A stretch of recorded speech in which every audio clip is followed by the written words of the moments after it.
Praise the Lord. Rose family prayer ഗ്രൂപ്പിൽ ദൈവവചനം ശ്രദ്ധിക്കുന്ന എല്ലാ പ്രിയപ്പെട്ടവർക്കും യേശു ക്രിസ്തുവിൻ്റെ നാമത്തിൽ എൻ്റെ സ്നേഹവന്ദനം. ഇന്ന് രാത്രി അല്പസമയം ദൈവവചന ധ്യാനത്തിനായി നമുക്കൊരു വേദഭാഗം വായിക്കാം. മത്തായി എഴുതിയ സുവിശേഷം 25-ാം അധ്യായം, അതിൻ്റെ 13-ാം വാക്യം. ആകയാൽ നാളും നാഴികയും നിങ്ങൾ അറിയായതുകൊണ്ട് ഉണർന്നിരിപ്പി. നമുക്കൊരു നിമിഷം പ്രാർത്ഥിക്കാം. സ്വർഗസ്ഥനായ ഞങ്ങളുടെ കർത്താവേ, ഇന്ന് രാത്രി തന്ന നല്ല വചനത്തിനായി സ്തോത്രം. ഇതിൽ നിന്ന് സംസാരിപ്പാൻ അടിയനെ ബലപ്പെടുത്തണം. ഈ ദൈവവചനം ശ്രദ്ധിക്കുന്ന എല്ലാ പ്രിയപ്പെട്ടവരുടെയും ജീവിതത്തിൽ ഇത് അനുഗ്രഹമാക്കി തീർക്കണം. പ്രാർത്ഥന കേട്ടതിനായ സ്തോത്രം.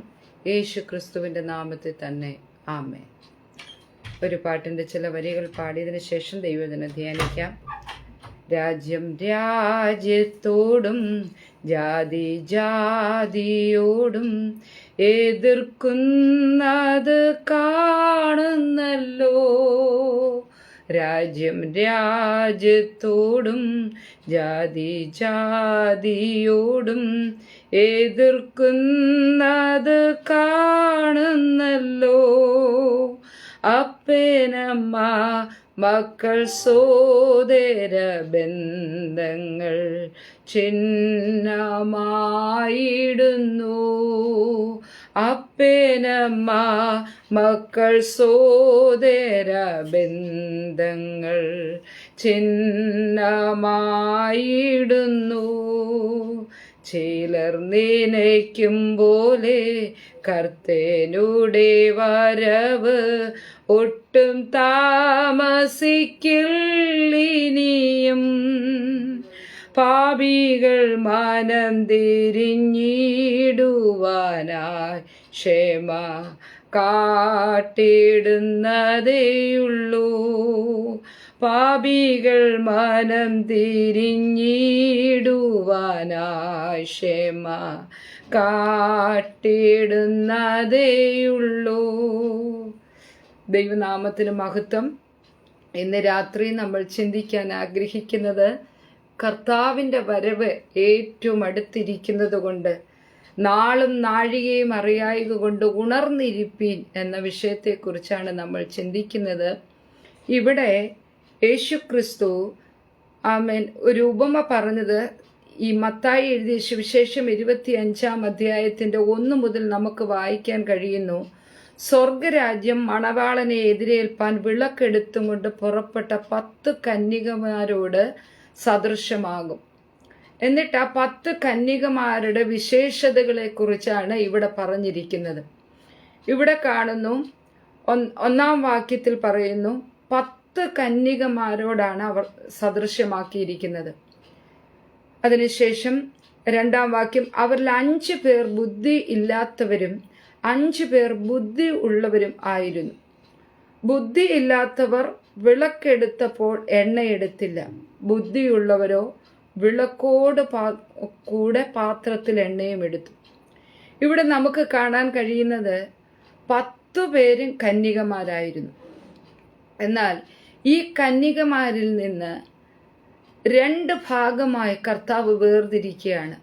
5 പേർ ബുദ്ധിയില്ലാത്തവരും 5 പേർ ബുദ്ധിയുള്ളവരും. എന്നാൽ ബുദ്ധിയില്ലാത്തവരുടെ പ്രത്യേകത, അവർ വിളക്കെടുത്തപ്പം എണ്ണ എടുത്തില്ല. പക്ഷേ മറ്റ് 5 പേരുടെ പ്രത്യേകത, അവർ വിളക്കോട് കൂടെ പാത്രത്തിൽ എണ്ണയും എടുത്തു. അപ്പോൾ നമുക്ക് മനസ്സിലാക്കാൻ കഴിയുന്നത്, ഈ ബുദ്ധിയുള്ള കന്യകമാർ വിളക്കിൽ മാത്രമല്ല എണ്ണയെടുത്തത്, അവർ വേറെ ഒരു പാത്രത്തിലും കൂടെ എണ്ണയെടുത്തു. കാരണം അവർക്കറിയാം കർത്താവ് ഏത് സമയത്താണ് വരുന്നതെന്ന് പറഞ്ഞിട്ടില്ല. പക്ഷേ നമ്മുടെ ലക്ഷ്യം കർത്താവിൻ്റെ വരവാണ്. മത്തായി എഴുതിയ സുവിശേഷം 24-ാം അധ്യായത്തിൻ്റെ 36-ാം വാക്യത്തിൽ പറയുന്നു, ആ നാളും നാഴികയും സംബന്ധിച്ചോ എൻ്റെ പിതാവ് മാത്രമല്ലാതെ ആരും സ്വർഗത്തിലെ ദൂതന്മാരും പുത്രനും കൂടെ അറിയുന്നില്ല.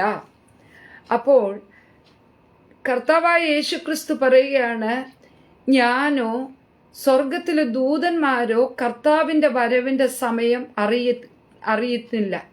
അതുകൊണ്ട് തന്നെയാണ് ഈ ബുദ്ധിയുള്ള കന്യകമാർ വിളക്കിൽ മാത്രമല്ല അവർ എണ്ണയെടുത്തത്, വിളക്കിലെ എണ്ണ തീരുമ്പോൾ മറ്റു പാത്രത്തിലും കൂടെ അവർ എണ്ണ ശേഖരിച്ചു വെച്ചിരുന്നു.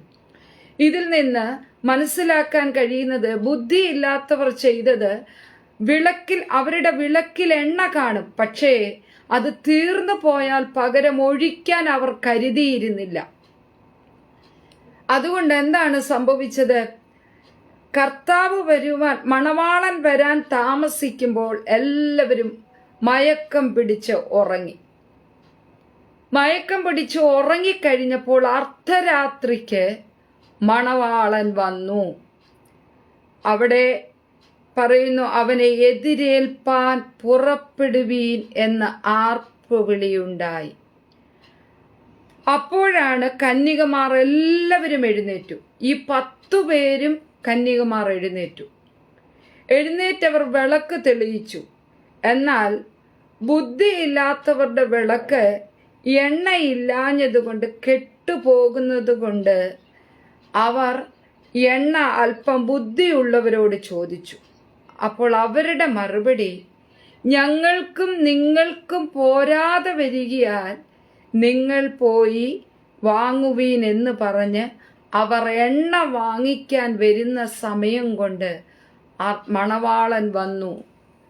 എണ്ണയുണ്ടായിരുന്ന 5 കന്യകമാർ മണവാളനോടുകൂടെ പോയെന്ന് നമുക്ക് ഈ വചനം വായിക്കുമ്പോൾ നമുക്കിവിടെ കാണാൻ കഴിയുന്നു.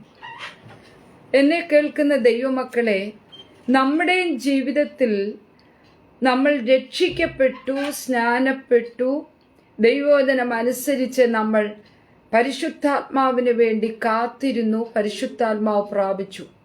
പലരുടെയും ജീവിതത്തിൽ അന്ന് പ്രാപിച്ചതാണ് ഇന്നും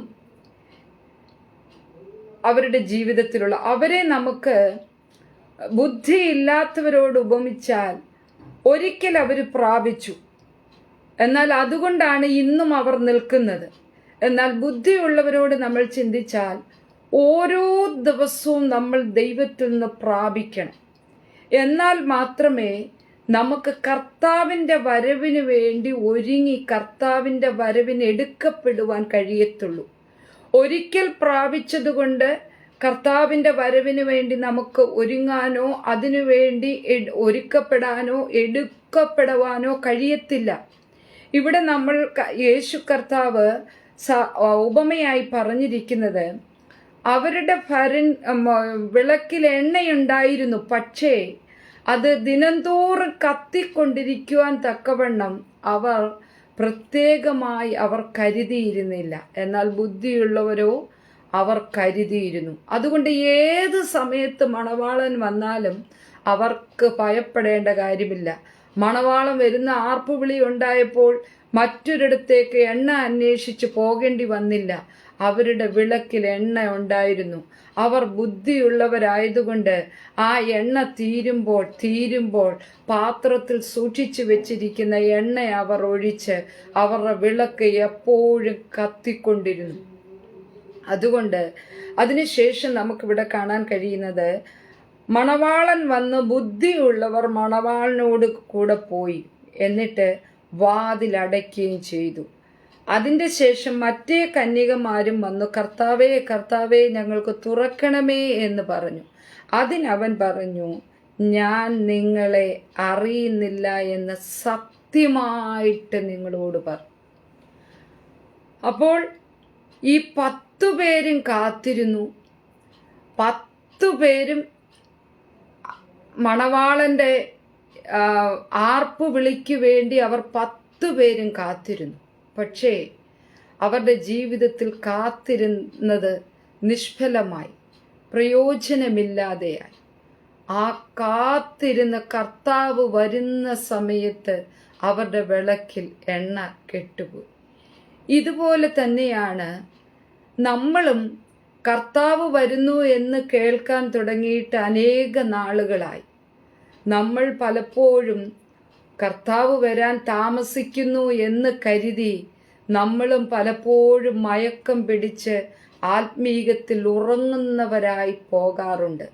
എന്നാൽ യേശുക്രിസ്തു പറയുന്നു, കർത്താവ് ഏത് സമയത്ത് വരുന്നതെന്ന് നമുക്കറിയായതുകൊണ്ട് ഏത് സമയത്തും നമ്മൾ ഒരുങ്ങിയിരിക്കണം. നമ്മൾക്ക് എങ്ങനെ ഒരുങ്ങിയിരിക്കാൻ പറ്റും?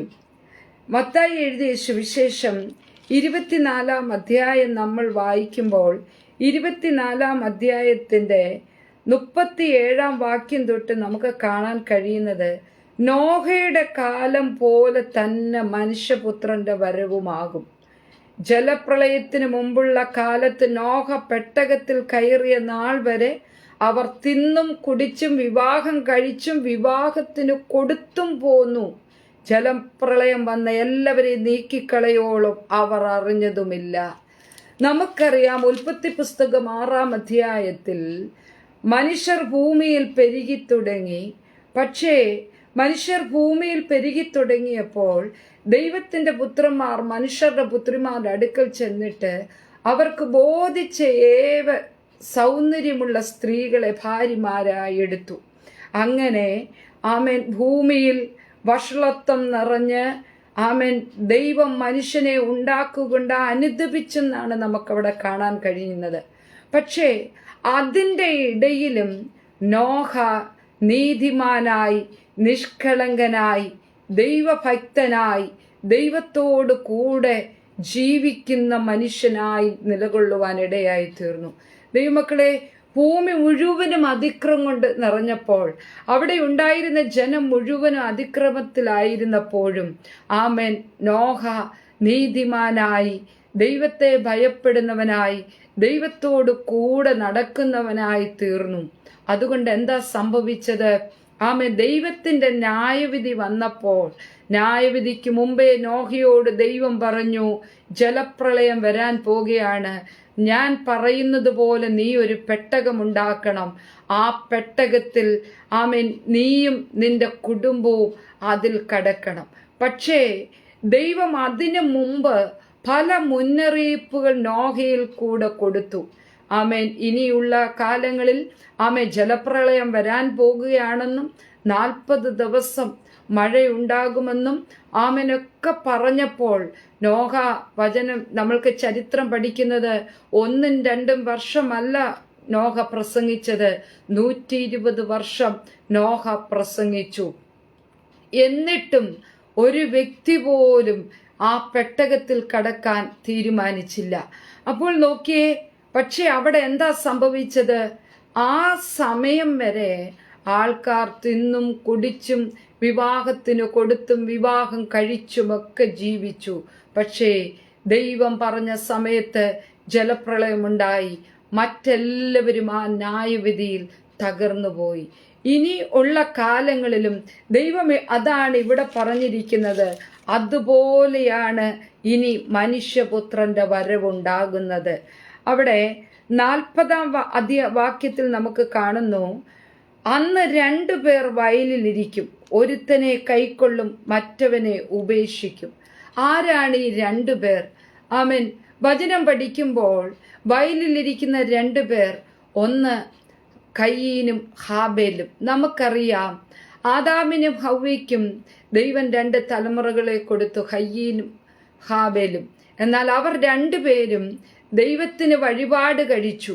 എന്നാൽ ഹാബേലിന്റെ വഴിപാടിൽ ദൈവം പ്രസാദിച്ചു, കയീന്റെ വഴിപാടിൽ ദൈവം പ്രസാദിച്ചില്ല. അത് പ്രസാദിക്കാത്തതിന്റെ കാരണം അവിടെ നമുക്ക് വായിക്കാൻ കഴിയുന്നു, കയീൻ ആമേൻ ദൈവത്തിന് പ്രസാദകരമായിരുന്ന ജീവിതമല്ല നയിച്ചിരുന്നത്. നീ നന്മ ചെയ്തിരുന്നെങ്കിൽ നിന്റെ യാഗത്തിൽ ഞാൻ പ്രസാദിക്കുമായിരുന്നു. എന്നാൽ ഹാബേലിലും അവന്റെ യാഗത്തിലും ദൈവം പ്രസാദിച്ചതിന്റെ കാരണം അവന്റെ ജീവിതം, അവന്റെ ആരാധന, ദൈവത്തോടുള്ള ആരാധനയോടൊപ്പം തന്നെ അവന്റെ ജീവിതം ദൈവസന്നിധിയിൽ നന്മയുള്ളതായിരുന്നു, ദൈവത്തിന് പ്രസാദകരമായി അവന്റെ യാഗത്തിന്മേൽ. എന്നാൽ കയീന്റെ യാഗത്തെ പ്രസാദിക്കാഞ്ഞതുകൊണ്ട് 2 പേരും കയീൻ ഹാബേലിനെയും കൊണ്ട് വയലിലേക്ക് പോയി അവിടെ ചെന്ന് ഹാബേലിനോട് കയർത്ത് ഹാബേലിനെ കൊന്നുകളയുവാൻ ഇടയായി തീർന്നു. അപ്പോൾ ഇവിടെ പറയുന്നു, 2 പേർ വയലിലിരിക്കും, ഒരുത്തനെ കൈക്കൊള്ളും, മറ്റവനെ ഉപേക്ഷിക്കും. അതുപോലെ തന്നെ 2 പേർ ഒരു തിരികല്ലിൽ പൊടിച്ചുകൊണ്ടിരിക്കും, ഒരുത്തിയെ കൈക്കൊള്ളും, മറ്റവളെ ഉപേക്ഷിക്കും. അപ്പം നമുക്ക് കാണാൻ കഴിയുന്നു, മോവാബ്യ സ്ത്രീകളായ രൂത്തും ഓർപ്പയും, അവർ മോവാബ്യ സ്ത്രീകളായിരുന്നിട്ട് അവർ ഇസ്രയേലിയ കുടുംബത്തിൽ വന്നെങ്കിലും അവരുടെ ജീവിതത്തിലുണ്ടായ പ്രതികൂലങ്ങളിൽ ആമേൻ 2 പേരുടെയും മുമ്പിൽ ഒരു പ്രതികൂലമാണ് വന്നത്. 2 പേരുടെയും ഭർത്താക്കന്മാർ അവരുടെ ജീവിതത്തിൽ നഷ്ടമായി. പക്ഷേ അതിനുശേഷം നമുക്ക് കാണാൻ കഴിയുന്നു, നവോമിയും മരുമക്കളും കൂടെ ബേത്ലഹേമിലേക്ക് മടങ്ങിപ്പോകുവാൻ തീരുമാനിച്ചു. എന്നാൽ നവോമി അവിടെ പറയുന്നു, മരുമക്കളോട് പറഞ്ഞു, നിങ്ങൾ നിങ്ങളുടെ വീട്ടിലേക്കും നിങ്ങളുടെ ദേവന്റെ അടുക്കിലേക്കും മടങ്ങിപ്പോയിക്കൊള്ളുവി, ഞാൻ ബേത്ലഹേമിലേക്ക് മടങ്ങിപ്പോകുക എന്ന് പറഞ്ഞപ്പോൾ രൂത്ത് പറഞ്ഞു, ഇല്ല, ഒരിക്കലും ഞാൻ ഇനി മോവാബിലേക്ക് മടങ്ങിപ്പോകില്ല. ഞാൻ ദൈവത്തോടൊരു തീരുമാനമെടുത്തിട്ടുണ്ട്. നിന്റെ ദൈവം എൻ്റെ ദൈവം, നിന്റെ ജനം എൻ്റെ ജനം. മരണത്താലല്ലാതെ ഇനി നമുക്കൊരു വേർപിരിവില്ല. പക്ഷേ ഓർപ്പയോ സാഹചര്യം നോക്കിയപ്പോൾ അവൾ സാഹചര്യം നോക്കി തീരുമാനത്തിൽ ഉറച്ചു നിൽക്കാൻ കഴിയാതെ അവളുടെ ദേവന്റെ അടുക്കലേക്കും അവളുടെ കുടുംബത്തിലേക്കും മടങ്ങിപ്പോയി. പക്ഷേ അതോടെ അവളുടെ പേര് അവിടെ മാഞ്ഞു പോകുവാൻ ഇടയായിത്തീർന്നു. പിന്നെ ഒരിക്കലും നമുക്ക് ദൈവവചനത്തിൽ ഓർപ്പയെ കാണാൻ കഴിയുന്നില്ല. എന്നാൽ രൂത്തിനെ കുറിച്ച് നമ്മൾ പഠിക്കുമ്പോൾ രൂത്തിനെ ദൈവം അനുഗ്രഹിക്കുകയും തീരുമാനത്തിൽ ഉറച്ചു നിന്നവൾക്ക് വേണ്ടി ദൈവം അത്ഭുതങ്ങളെ ചെയ്യുകയും അത് മുഖാന്തരം യേശുക്രിസ്തുവിൻ്റെ വംശാവലിയിൽ പോലും രൂത്തിന്റെ പേര് വരുവാൻ ഇടയായി തീർന്നു. അങ്ങനെയാണെങ്കിൽ ഇവിടെ പറഞ്ഞു, ആമേൻ, 2 പേർ ആമേൻ തിരികല്ലിൽ പൊടിച്ചുകൊണ്ടിരിക്കുമ്പോൾ അതിലൊരാൾ എടുക്കപ്പെടും, ഒരാൾ തള്ളപ്പെടും. ആമേൻ. അതുകൊണ്ട് നിങ്ങളുടെ കർത്താവ് ഏത് ദിവസത്തിൽ വരുന്നു എന്ന് നിങ്ങൾ അറിയായതുകൊണ്ട് ഉണർന്നിരിപ്പിൻ. എന്താണ് ഈ ഉണർന്നിരിക്കുക എന്ന് പറയുന്നത്? നമ്മൾ രാത്രിയിൽ കിടന്നുറങ്ങി രാവിലെ ഉണരുന്ന കാര്യമല്ല ഇവിടെ പറയുന്നത്. ഉണർന്നിരിക്കണം. ഉണർന്നിരുന്നില്ലെങ്കിൽ സംഭവിക്കുന്ന കാര്യം ഇവിടെ പറയുന്നുണ്ട്. കള്ളൻ വരുന്ന യാമം ഇന്നതെന്ന് വീട്ടുടയവൻ അറിഞ്ഞിരുന്നുവെങ്കിൽ അവൻ ഉണർന്നിരിക്കുകയും തൻ്റെ വീട് തുറക്കുവാൻ സമ്മതിക്കാതിരിക്കുകയും ചെയ്യുമെന്ന് അറിയുന്നുവല്ലോ. ഇവിടെ നമുക്ക് കാണാൻ കഴിയുന്നത്, നമ്മൾ അക്ഷരികമായി ഉണർന്നിരുന്നാൽ ഒരു കള്ളനും നമ്മുടെ വീട്ടിൽ പ്രവേശിക്കത്തില്ല.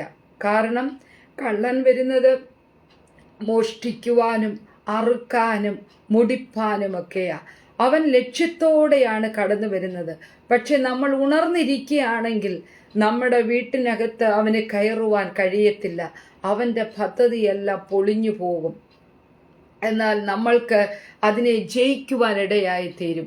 ഒരു കള്ളൻ വീട്ടിൽ കടക്കുന്നത് നമ്മൾ അറിഞ്ഞില്ലെങ്കിൽ എന്തൊക്കെ സംഭവിക്കാം? ഒരുപക്ഷേ നമ്മുടെ ജീവൻ പോലും നഷ്ടമായി പോകാം. അപ്പോൾ കർത്താവ് ഇവിടെ പറയുന്നത്, നിങ്ങൾ കർത്താവിൻ്റെ വരവ് ഏത് സമയത്താണെന്ന് നമുക്ക് കൃത്യമായി ആർക്കും അറിയത്തില്ല. അതുകൊണ്ട് നമ്മൾ വിചാരിക്കരുത് ഇപ്പോഴൊന്നും കർത്താവ് വരത്തില്ല, അതുകൊണ്ട് നമ്മൾക്ക് ഇപ്പോഴൊക്കെ ഇങ്ങനെ ജീവിക്കാം, അതിനുശേഷം ഇത്തിരിയൂടെ കഴിയുമ്പോൾ നമ്മൾക്ക് ഒരുങ്ങാം, ഇല്ലെങ്കിൽ ഉണരാം എന്ന് പറഞ്ഞാൽ, നനച്ചിരിക്കാത്ത സമയത്ത് കർത്താവ് വന്നാൽ നമ്മൾ ഉണർന്നിരുന്നില്ലെങ്കിൽ, നമ്മൾ ഒരുങ്ങിയിരുന്നില്ലെങ്കിൽ കർത്താവിൻ്റെ വരവിൽ നമ്മൾ ആ 5 ബുദ്ധിയില്ലാത്ത കന്യകമാരെ പോലെ തള്ളപ്പെടുവാൻ ഇടയായിത്തീരും. ഒരുപക്ഷെ നമ്മൾ രക്ഷിക്കപ്പെട്ട സമയത്ത് കർത്താവിൻ്റെ രാജ്യത്തിനു വേണ്ടി ആമേൻ ഇത്തിരി ഓടിയവരായിരിക്കാം. ആമേൻ നമ്മൾ ആ കർത്താവിനെ കണ്ടുമുട്ടിയ സമയത്ത് ആമേൻ കർത്താവിൻ്റെ നാമത്തിനു വേണ്ടി ആമേൻ ഇഷ്ടംപോലെ കഷ്ടങ്ങൾ സഹിച്ചിട്ടുണ്ടാകാം. ആമേൻ. ഒരുപക്ഷെ മറ്റുള്ളവരെ കർത്താവിന് വേണ്ടി നേടുവാൻ നമ്മുടെ സമയങ്ങൾ പോലും മാറ്റിവെച്ച് ആമേൻ ഭവനങ്ങൾ കയറിയിറങ്ങി നമ്മൾ കണ്ടെത്തിയ കർത്താവിൻ്റെ സ്നേഹത്തെക്കുറിച്ച് മറ്റുള്ളവരോട് നാം പങ്കുവെച്ചു കാണും. ഇല്ലെങ്കിൽ മറ്റുള്ളവർക്ക് വേണ്ടി നാം പ്രാർത്ഥിച്ചു കാണും. അനേകരെ കർത്താവിൻ്റെ സന്നിധിയിൽ നമ്മൾ നേടിക്കാണും. പക്ഷേ ആമേൻ അതെല്ലാം ശരിയാണ്. പക്ഷേ ആമേൻ ഇന്ന് നമ്മൾ എങ്ങനെയായിരിക്കുന്നു? നമ്മുടെ ആത്മീയ ജീവിതം ഇന്ന് നമ്മൾ എങ്ങനെയാണ് കൊണ്ടുപോകുന്നത്? ആമേൻ നമ്മൾ പ്രാർത്ഥനയിൽ നമ്മുടെ സമയം എത്രത്തോളം നമ്മൾ ചെലവഴിക്കുന്നുണ്ട്? ദൈവവചനം ധ്യാനിക്കുന്നതിൽ നമ്മൾ എത്രത്തോളം ശ്രദ്ധ ചെലുത്തുന്നുണ്ട്? അതുമാത്രമല്ല ആമേൻ കർത്താവ് ആമേൻ ഹല്ലേലൂയ നമുക്ക് കാണിച്ചു തന്ന മാതൃക പ്രകാരം നമ്മൾക്ക് ജീവിക്കാൻ കഴിയുന്നുണ്ടോ? ദൈവവചനം നമുക്ക് അനുസരിക്കാൻ കഴിയുന്നുണ്ടോ? ആമേൻ ഇന്ന് നമ്മൾ ഏതവസ്ഥയിലായിരിക്കുന്നു? ഒരു കാലത്ത് നമ്മൾ കർത്താവിന് വേണ്ടി വളരെയധികം ശോഭിക്കപ്പെട്ടവരായിരിക്കാം. നമ്മൾ ഒരു വ്യക്തിക്ക് വേണ്ടി പ്രാർത്ഥിക്കുമ്പോൾ ആമേൻ അവർ ഏത് രോഗങ്ങൾ ആമേൻ വന്നവരായിരുന്നാലും അവരുടെ രോഗങ്ങൾ മാറിപ്പോയി കാണും. പക്ഷേ ആമേൻ പൈശാചിക ബാധയാൽ വലയുന്നവർക്ക് വേണ്ടി നമ്മൾ പ്രാർത്ഥിക്കുമ്പോൾ അവിടെ അത്ഭുതങ്ങൾ നടന്നു കാണും. പക്ഷേ ഇതൊന്നുമല്ല കർത്താവ് നോക്കുന്നത്. പക്ഷെ ഇതിനെല്ലാം പ്രയോജനമുണ്ട്. കർത്താവ് വരുന്നതുവരെയും നമ്മൾ ആ ദൈവകൃപയിലാണ് നിൽക്കുന്നതെങ്കിൽ ഇതെല്ലാം പ്രയോജനപ്പെടും. അല്ല കർത്താവിൻ്റെ വരവിൽ നമ്മൾ കൈവിടപ്പെട്ടു പോവുകയാണെങ്കിൽ നമ്മൾ കഴിഞ്ഞ നാളുകളിൽ കർത്താവിൻ്റെ രാജ്യത്തിന് വേണ്ടി സമയം ചെലവഴിച്ചത് ആമേൻ നമ്മൾ ഓടിയത് അധ്വാനിച്ചത് ഇതൊക്കെ വ്യർത്ഥമായി തീരുവാൻ ഇടയായി തീരും. അതുകൊണ്ട് ഇന്ന് രാത്രി എന്നെ കേൾക്കുന്ന സഹോദരിമാരോട് എനിക്ക് പറയാനുള്ളത് ആമേൻ നമ്മളും 5 കന്യകമാർ ബുദ്ധിയില്ലാത്തവരായി തീർന്നപ്പോൾ 5 കന്യകമാർ ബുദ്ധിയുള്ളവരായി ആമേൻ അവർക്കൊരു ലക്ഷ്യമുണ്ടായിരുന്നു. ആമേൻ കർത്താവിൻ്റെ വരവ് ഏത് സമയവുമാകാം. അതുകൊണ്ട് അവർ ബുദ്ധിയോടെ പ്രവർത്തിച്ചു.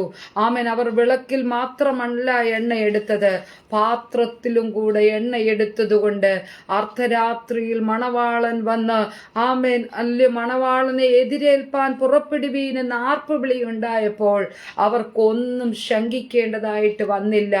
ആമേൻ ഒന്നും അവർക്ക് പരിഭ്രമിക്കേണ്ടി വന്നിട്ടില്ല. ആമേൻ അവർക്ക് ആ മണവാളനോടുകൂടെ ആമേൻ ആ കല്യാണ സദ്യയിൽ പങ്കെടുക്കുവാൻ ആമേൻ ഇടയായി തീർന്നു. അതിനുശേഷം അവർ കടന്നപ്പോൾ വാതിലടയ്ക്കുവാൻ ഇടയായി തീർന്നു. ആമേൻ അതുകൊണ്ട് ഈ ദിവസങ്ങളിൽ ആമേൻ നമ്മുടെയും ജീവിതത്തിൽ ആമേൻ കർത്താവിൻ്റെ വരവിനെ നോക്കി പാർത്ത് ഏത് സമയത്തും കർത്താവിൻ്റെ വരവാകാം.